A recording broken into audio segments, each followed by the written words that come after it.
नमस्कार। कई दोस्तों का सवाल ये रहता है कि वे अपने जीवन में बहुत दुखी, बहुत परेशान रहते हैं। शायद आप ये नहीं जानते हैं कि हमारे जीवन की जितनी समस्याएं हैं, उनमें से 90% समस्याएं मन की ऊर्जा के दुरुपयोग की वजह से है। इसीलिए अगर हम इस मन की ऊर्जा को समझ लें, तो हम अपने जीवन को काफी आसान और एक कामयाब जीवन बना सकते हैं।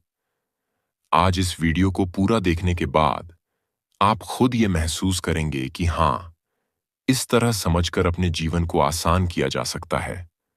दोस्तों, मनुष्य का जीवन बेहतरीन बनाने में मन का बहुत महत्वपूर्ण योगदान है। इसलिए सबसे पहले तो यह जानिए कि वास्तव में मन क्या चीज है और इसमें कौन कौन सी शक्तियां छुपी है। मन यानी कि हमारा माइंड कंप्यूटर की भाषा में कहा जाए तो यह एक सॉफ्टवेयर है, और हमारा ब्रेन कंप्यूटर की भाषा में बात करें तो यह एक हार्डवेयर है, एक भौतिक चीज ही जैसा है जिसे हम देख सकते हैं, छू सकते हैं, काट सकते हैं, रिपेयर कर सकते हैं और नाप सकते हैं। लेकिन मन एक ऊर्जा है, बिजली जैसी ऊर्जा है जिसे हम देख नहीं सकते बल्कि महसूस कर सकते हैं। हमारे जीवन को बेहतर बनाने के लिए यह अति आवश्यक है कि हम पहले यह समझें कि हमारा मन काम कैसे करता है और कैसे हम मन की शक्ति को समझकर अपने जीवन को बेहतर बना सकते हैं। क्योंकि कई बार मन की शक्ति का दुरुपयोग के कारण मनुष्य के जीवन में कठिनाई भी आ सकती है। जैसे उदाहरण के तौर पर बिजली का गलत उपयोग किया जाए तो शॉर्ट सर्किट, विस्फोट जैसी घटनाएं हो सकती हैं। ठीक उसी तरह मन की ऊर्जा का दुरुपयोग होने के कारण जीवन में कई समस्याएं आ सकती हैं। दोस्तों, आपसे अनुरोध है कि मन की शक्ति के बारे में संपूर्ण जानकारी लेने के बाद ही इसे अपनी जिंदगी में इस्तेमाल करें।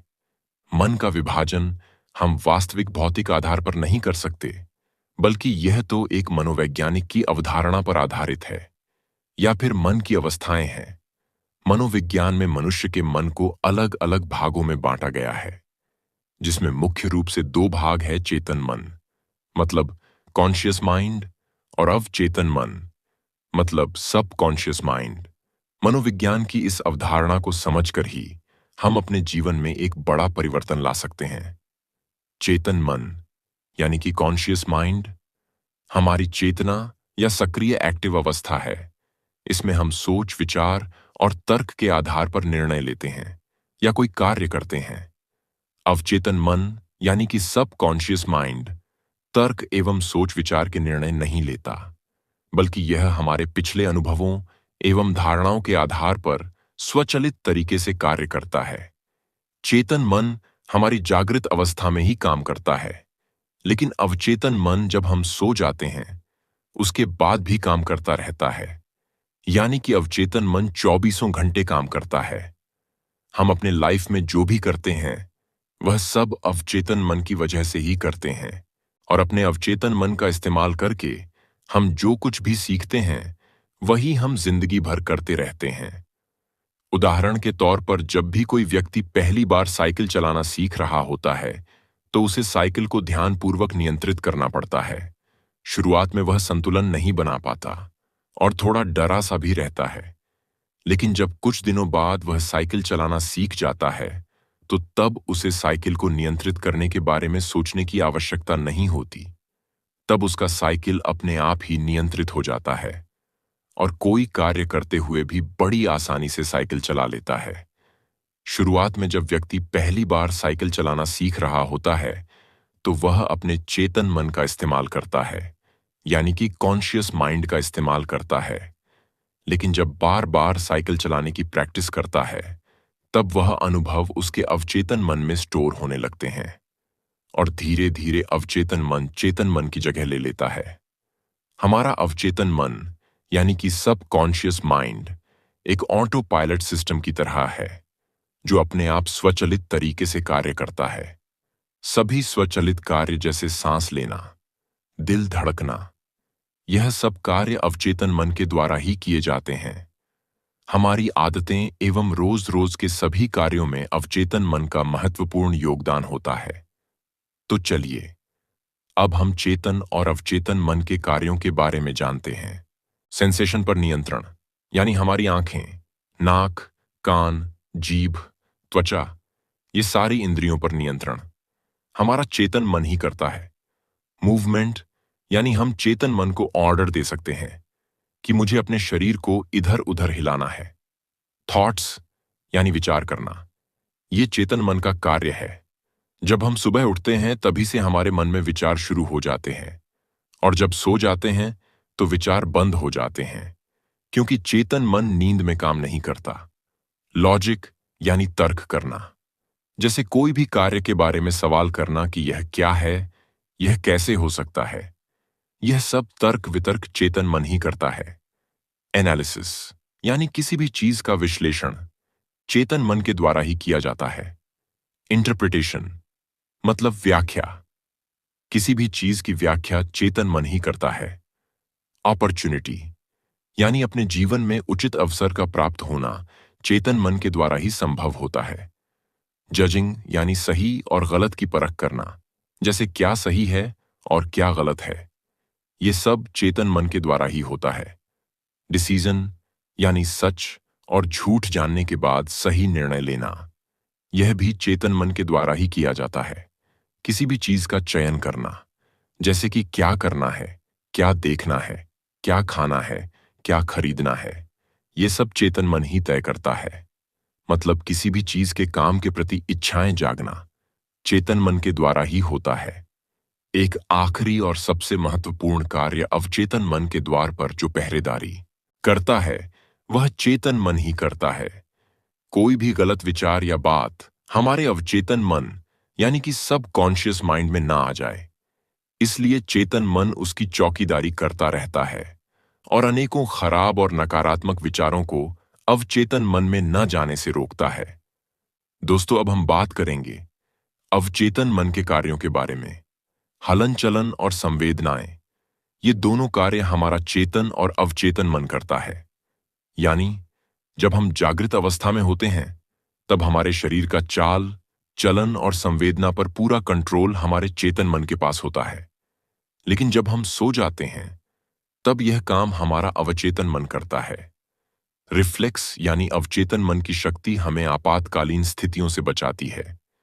जैसे अग्नि पर पैर पड़े तो अचानक से हटा लेते हैं, सांप देखकर उलटे ही भाग खड़े होते हैं, सीढ़ियों से गिरते गिरते संभल जाते हैं।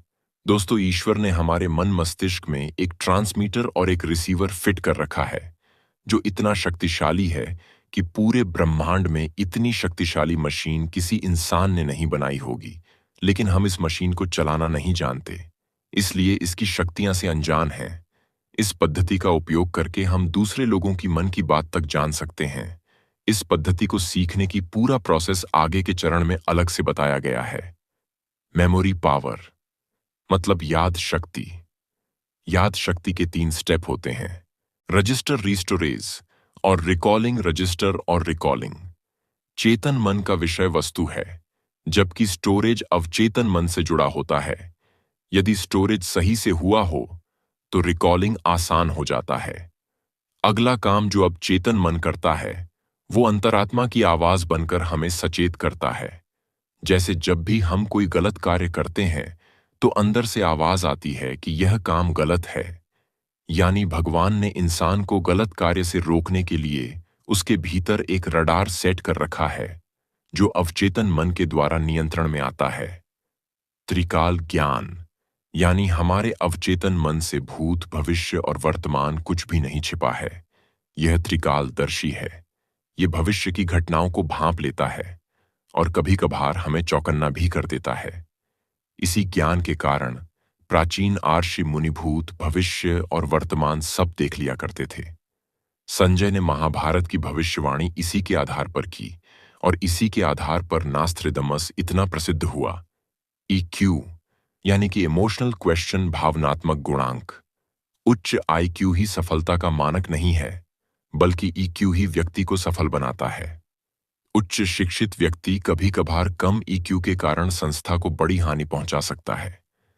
अभिनेत्री दिव्या भारती, हिटलर, गुरुदत्त सब बहुत उच्च IQ के थे, पर इनमें EQ उच्च नहीं था, इसलिए इन सब ने आत्महत्या की थी। इसलिए अगर ईक्यू बढ़ाना है तो सबसे पहले अपने सकारात्मक भावनाओं को बढ़ाना होगा। विजडम यानी कि बुद्धि, सही समय पर सही निर्णय लेना अवचेतन मन की विशेषता है। इसीलिए जब भी आप किसी असमंजस में पड़ने वाले हो तो निर्णय अपने अवचेतन मन पर छोड़ दें, या आपको विश्वास के अनुरूप सबसे उत्तम रिजल्ट बताएगा। मेंटल क्लॉक यानी हमारे अवचेतन मन के पास एक ऐसी घड़ी है जो हमें एक सही समय पर उठा देती है। मित्रों, मैं कभी कभी अलार्म सेट नहीं करता, बल्कि अपने मन को कमांड दे देता हूं कि मुझे इतने समय पर उठ जाना है, जिससे मन बिना देरी किए ही मुझे उठा देता है। आपके साथ ऐसा होता है या नहीं? कमेंट्स में जरूर बताएं। मेंटल कैलेंडर यानी अपने जीवन में जो भी पाना है उसकी एक निर्धारित समय सीमा का उल्लेख जरूर कीजिए। तभी अवचेतन मन उस पर सही तरीके से कार्य कर पाएगा। हीलिंग पावर यानी अवचेतन मन का इस्तेमाल करके आप बीमार शरीर को भी ठीक कर सकते हैं। एक बार एक आदमी कैंसर रोग से बहुत पीड़ित था, और कैंसर भी इतना भयानक था कि शहर के सबसे मशहूर डॉक्टर ने भी इलाज के लिए मना कर दिया था। उसका एक लड़का था जो अपने पिता की हालत देखकर बहुत दुखी रहता था। उसने अपने पिता को सब तरह से इलाज करवाकर देख लिया, फिर भी कोई इलाज नहीं मिला। तभी उसने किसी योगी से अवचेतन मन के बारे में सुना। उसके मन में एक ख्याल आया कि क्यों ना मैं अपने पिता के अवचेतन मन से ही उनके शरीर को ठीक कराऊंगा। वह सोचने लगा कि अगर मैंने अपने पिता के अवचेतन मन को जगा दिया तो उनका अवचेतन मन ही शरीर को ठीक कर देगा। उसके बाद उस लड़के ने पेड़ से एक लकड़ी तोड़ी और लकड़ी को ले जाकर अपने पिता को दिया और उनसे कहा कि आज मैं एक बहुत महान बाबा से मिला जो बड़े ज्ञानी हैं। उनके पास हजारों लोग आते हैं और वो बाबा हर समस्याओं का समाधान करते हैं। मैंने भी जब आपकी बीमारी के बारे में उन्हें बताया तो उन्होंने मुझे एक लकड़ी देकर कहा कि ये अपने पिता के गले में लटका देना, और उन्होंने एक मंत्र भी दिया है और कहा है कि रोज इस मंत्र को दिन में 2 बार पढ़ना है। इससे तुम्हारे पिता 1 महीने में ही बिल्कुल ठीक हो जाएंगे। उसके पिता को यकीन हो गया कि अगर ये लकड़ी महान बाबा ने दिया है और मंत्र बताया है तो ये मुझे जरूर फायदा करेगा। इसीलिए वो रोज उस लकड़ी को अपने गले में बांधकर सच्चे मन से उस मंत्र का जाप करने लगे।